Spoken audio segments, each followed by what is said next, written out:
A man walks down a dirt road in the gray hour before sunrise. His feet are dusty. His stomach is empty. Behind him, a village called Bethany is still waking up. Ahead of him, a city is waiting, a city that in 5 days will kill him. This is the last week of his life, though almost no one around him knows it yet.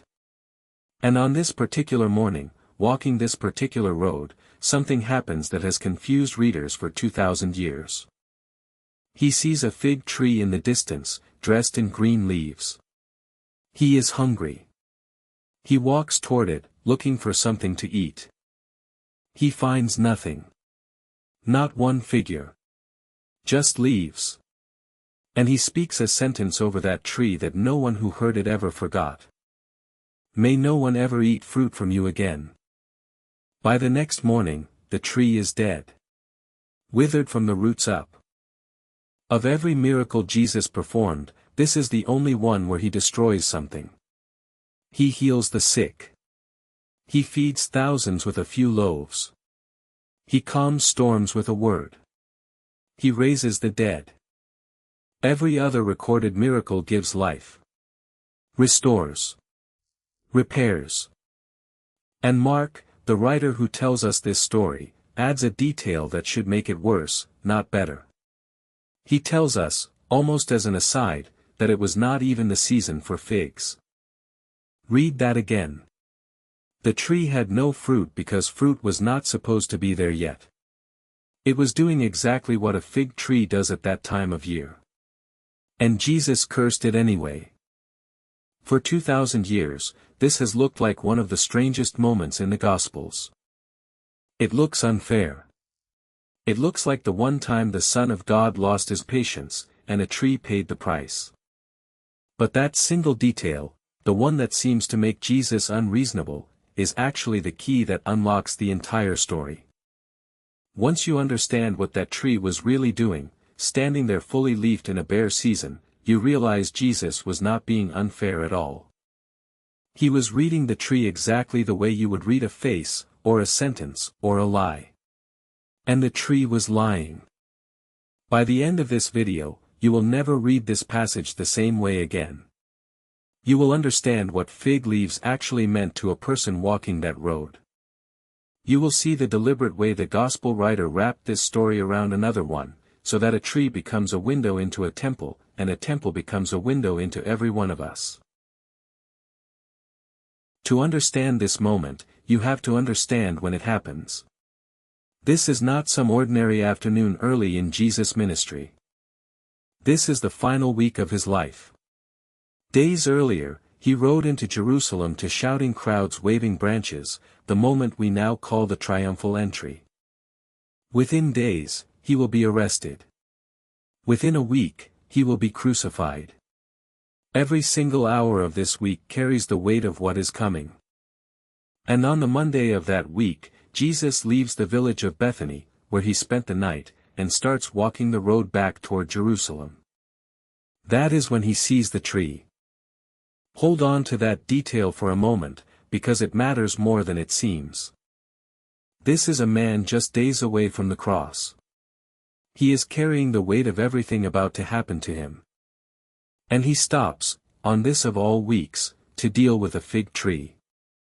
People do not waste their final days on trivial things. When someone this close to death pauses to confront a plant on the side of a road, something larger is happening. The disciples are about to be taught a lesson they will not fully understand until the next morning. Picture the scene the way they actually lived it. Bethany sits on the eastern slope of the Mount of Olives, less than 2 miles from Jerusalem. For this entire final week, Jesus and his disciples walk that same road every single day. Out to Bethany at night, where it is safer. Back into the city each morning, where the tension in Jerusalem is building towards something enormous. So this is an ordinary commute, in the middle of an extraordinary week. They are tired. They have been sleeping away from their homes. And on this particular walk, in the cool part of the morning before the heat sets in, Jesus is hungry. A tree by the road catches his eye. Nothing about the setup feels dramatic. It feels small. Almost for, which is exactly how the most important lessons in the Gospels tend to arrive.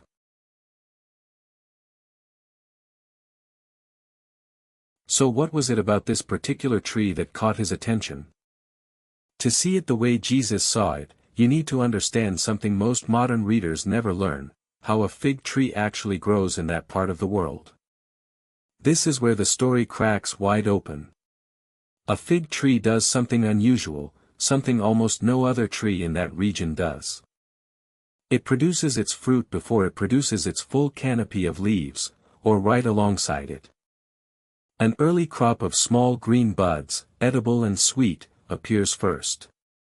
The leaves arrive with them, or just after.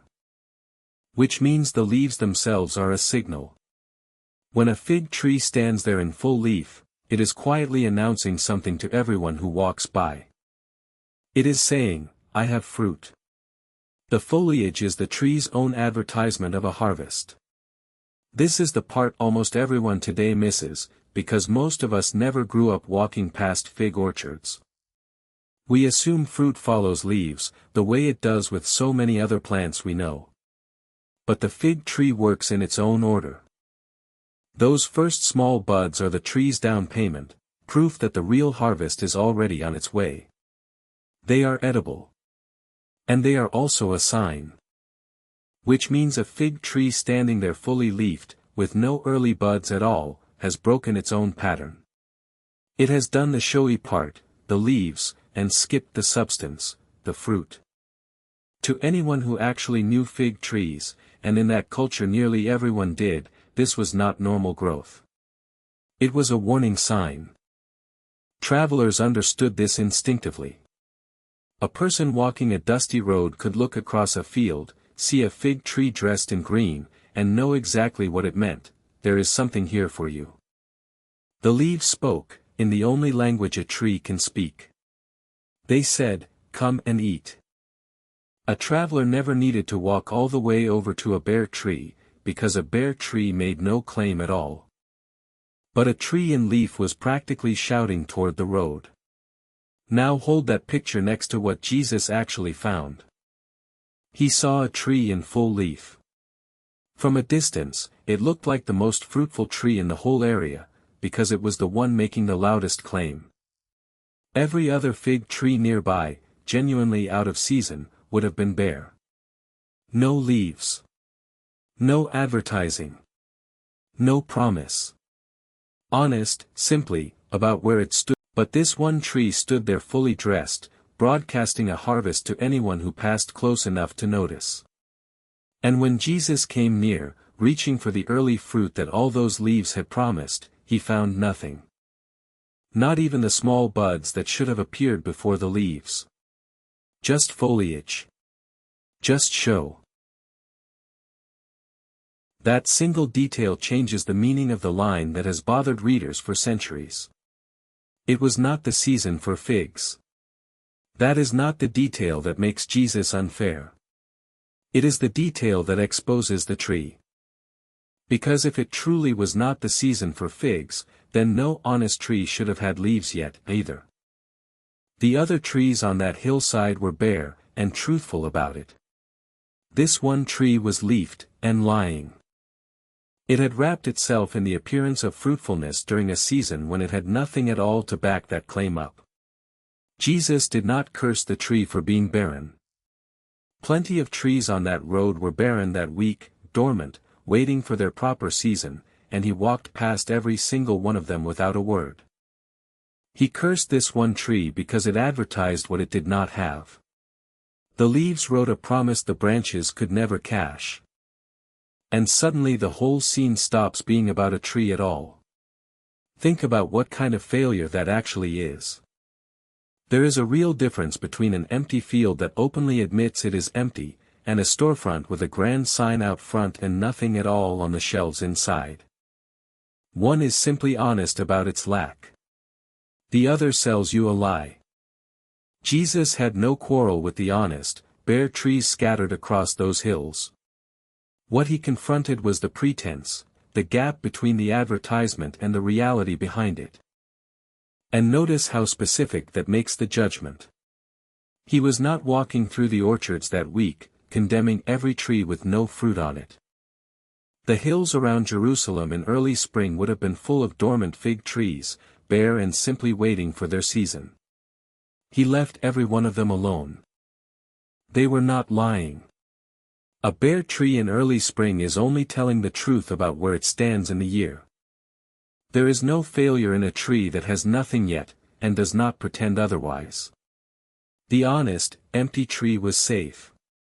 It was the dressed-up, empty tree that drew the word. This is the part of the story most people never reach, because they get stuck on the surface. On the strangeness of, it wasn't the season, and never make it past that line to what it is actually revealing.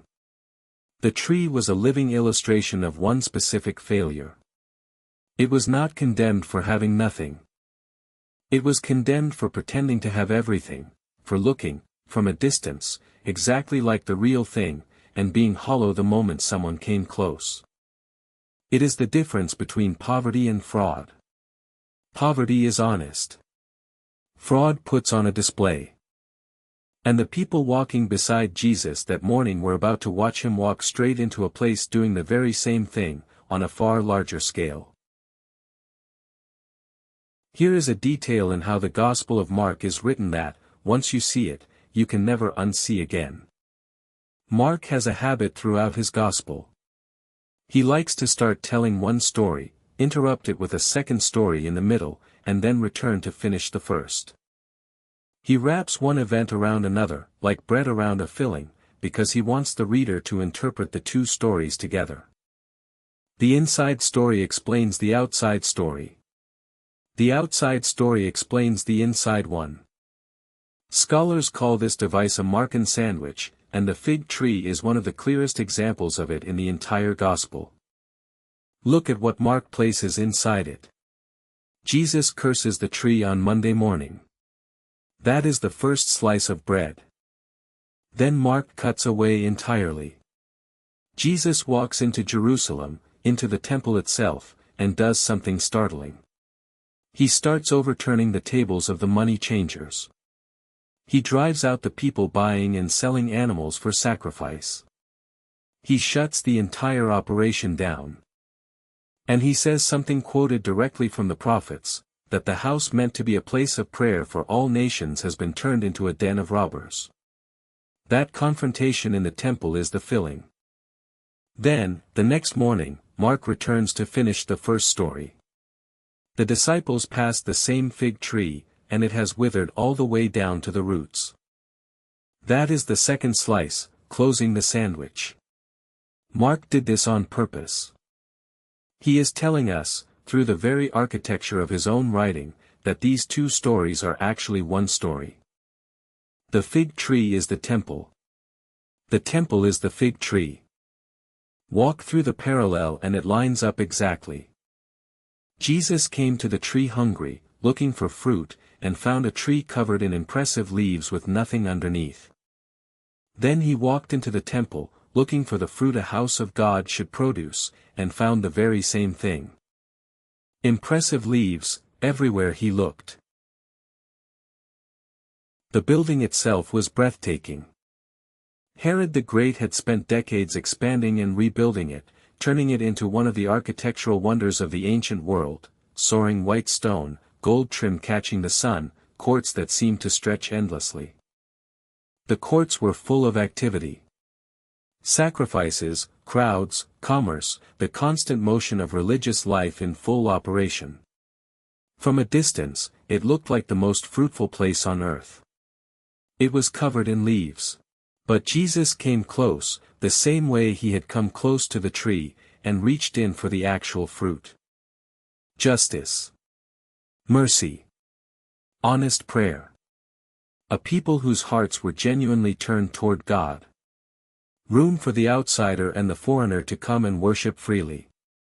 And he found a marketplace. He found a system that had wrapped itself in the appearance of devotion while crowding out the very thing it was built for. Leaves without figs, a grand promise with nothing standing behind it. Look closely at what he actually objected to, because it sharpens the parallel even further.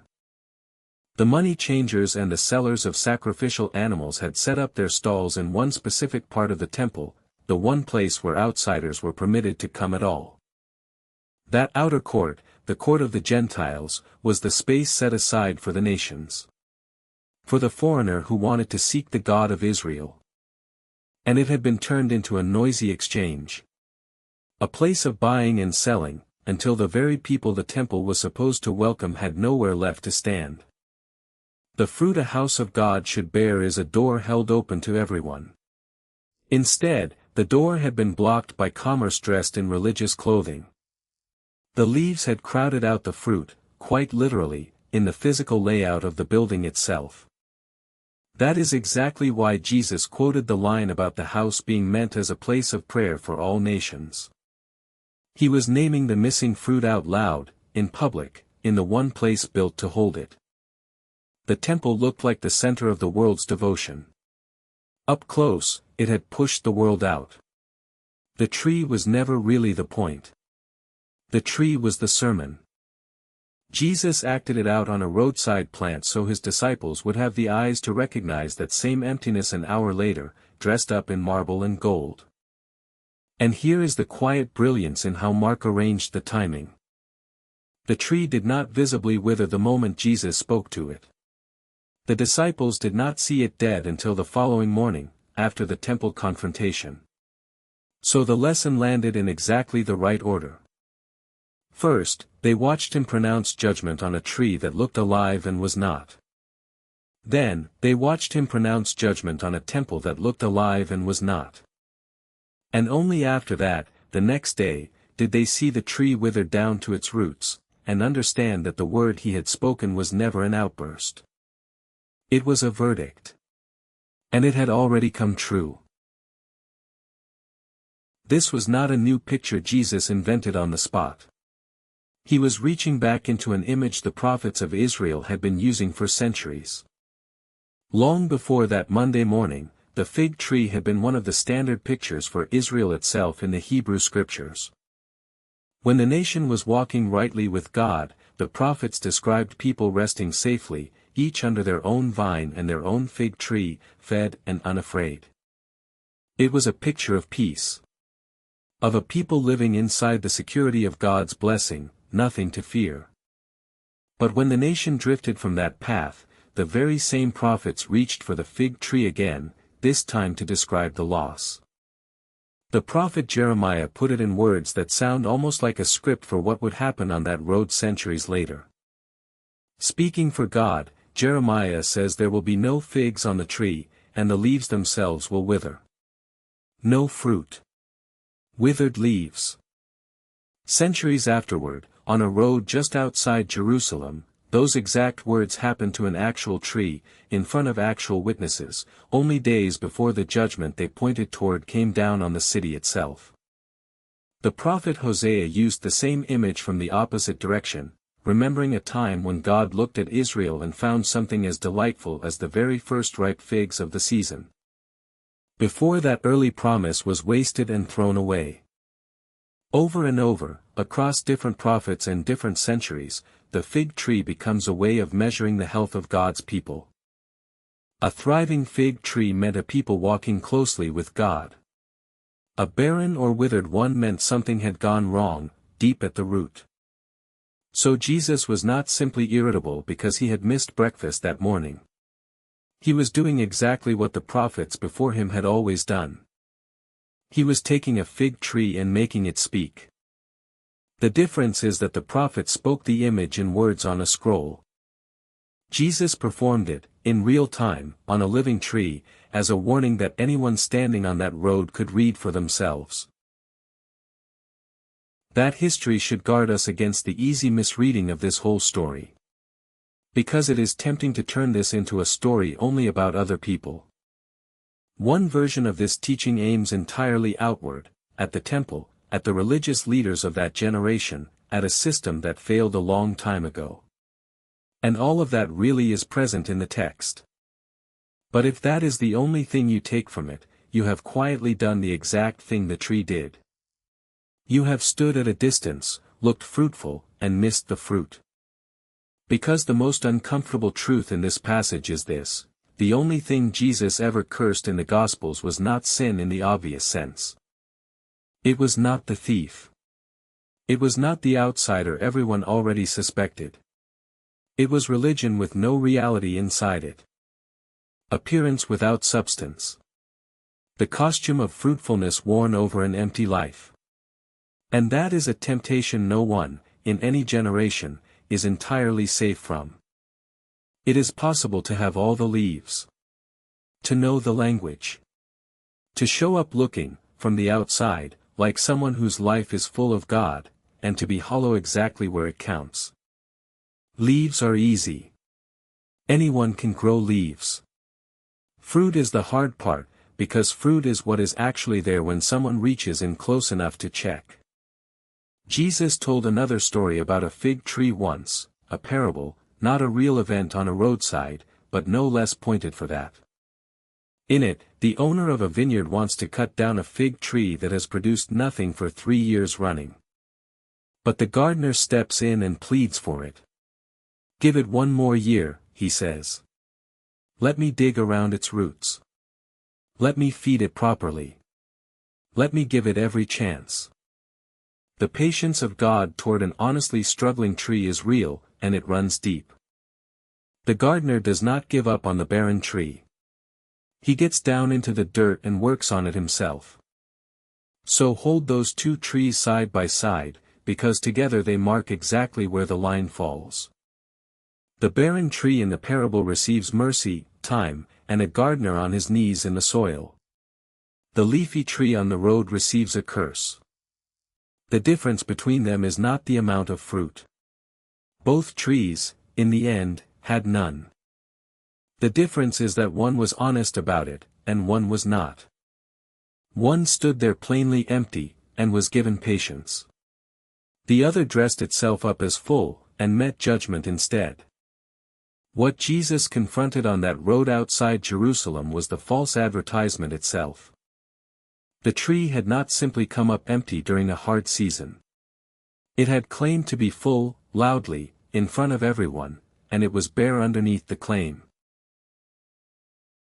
So here is the question this story actually leaves on the table. It is not, is your life perfectly fruitful right now? The question is quieter, and considerably harder. Does your appearance match your reality? Is there fruit underneath your leaves, or have you simply gotten very good at looking like there is?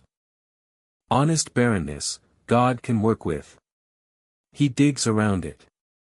He waits on it. He feeds it, and gives it time, the way the gardener in the parable does. It is the gap between the leaves and the figs that he walks up to and reads in a single glance. The performance of a faith not actually being lived is the one thing this story warns against, and it warns against it without flinching. The next morning, the disciples walked past that same tree, and it had withered all the way down to the roots. Not just the leaves. The whole tree. Because a tree that is all show on the outside was already dead on the inside. The curse only made visible what had already been true. The word spoken over that tree was never really about figs. It was about the distance between what we display and what we actually are. Days after Jesus read this lesson off a roadside plant, that very kind of religion, polished, busy, impressive, with no room left inside it for the one it claimed to be waiting for, would help condemn him to a cross. The leaves without fruit did their worst. And he let them, because the harvest he was after could only come the way every harvest has ever come, by going into the ground and dying first. There is a strange mercy hidden inside that. The one person in this entire story who was all fruit and no pretense, exactly what he appeared to be, all the way down to the root, let himself be condemned by a system that was all appearance. He took the verdict the fig tree deserved. And out of his death came the very thing the temple, for all its leaves, could never produce on its own. A way for the outsider, the foreigner, the empty-handed, anyone honest enough to come with nothing, to finally bear fruit that actually lasts. The true tree was cut down, so the barren ones could be given another season. So what do you do with a story like this, where the only thing the Lord ever destroyed in the Gospels was a fake? Start with what Jesus did not curse. He did not curse barrenness itself. That matters, because most of us live through barren seasons, stretches where the fruit simply is not there, where we feel dry, unproductive, far from who we want to be. This story was never aimed at you in that season. It was aimed at the leaves grown to hide it. Jesus is still walking that same road, still looking for something real. He comes close. He looks underneath the leaves. He is not impressed by the canopy, and he is not fooled by the show. He is looking for fruit, and he is deeply patient with the tree that has none yet, but is honest about it. He is only grieved by the tree that has dressed itself up to hide that it is empty. The good news hidden inside this hard story is that the same one who reads the trees so honestly is also the gardener who kneels down in the dirt and asks for more time. He is not looking for a perfect harvest. He is looking for something true. And he is willing to dig around your roots, and feed you, and wait, if you will only stop growing leaves long enough to let him.